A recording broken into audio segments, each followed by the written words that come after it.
हिंदू धर्म में एकादशी का व्रत भगवान विष्णु को समर्पित माना जाता है। हर एकादशी का अपना विशेष महत्व होता है। उन्हीं में से एक है पाप मोचनी एकादशी, जो व्यक्ति के जीवन के बड़े से बड़े पापों को भी नष्ट करने वाली मानी जाती है। कहा जाता है कि जो भक्त श्रद्धा और भक्ति से इस व्रत को करता है, उसके पिछले जन्मों के पाप भी समाप्त हो जाते हैं और भगवान विष्णु की विशेष कृपा प्राप्त होती है। आज के इस वीडियो में हम जानेंगे पाप मोचनी एकादशी की सही तारीख, मुहूर्त, पारण समय, पूजा विधि और इसका महत्व। चलिए जानते हैं। एकादशी तिथि शुरू होगी 14 मार्च 2026 को सुबह 8:10 पर और इसका समापन होगा 15 मार्च सुबह 9:16 पर।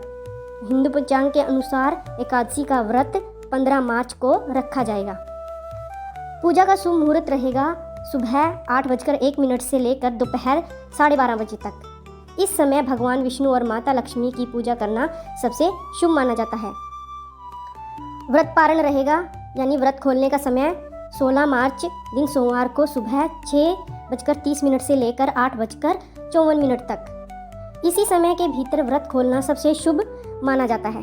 अब बात करते हैं कि पाप मोचनी एकादशी की पूजा विधि क्या है। सुबह ब्रह्म मुहूर्त में उठकर स्नान करें। घर के मंदिर की सफाई करके भगवान विष्णु और माता लक्ष्मी की मूर्ति स्थापित करें। दीपक जलाकर तुलसी दल, फूल, धूप और फल अर्पित करें। ओम नमः भगवते वासुदेवाय मंत्र का जाप करें। विष्णु सहस्त्र नाम या एकादशी व्रत कथा का पाठ करें। दिन भर उपवास रखें। फलाहार या निर्जल व्रत भी कर सकते हैं। शाम को फिर से भगवान विष्णु की आरती करें।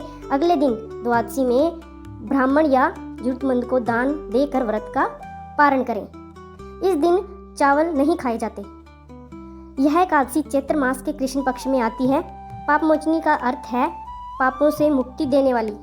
मान्यता है कि इस व्रत से व्यक्ति को पिछले जन्मों और वर्तमान जीवन के पापों से मुक्ति मिलती है।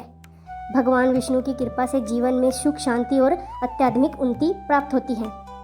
धार्मिक ग्रंथों में बताया गया है कि यह व्रत मन, शरीर और आत्मा को शुद्ध करने वाला माना जाता है।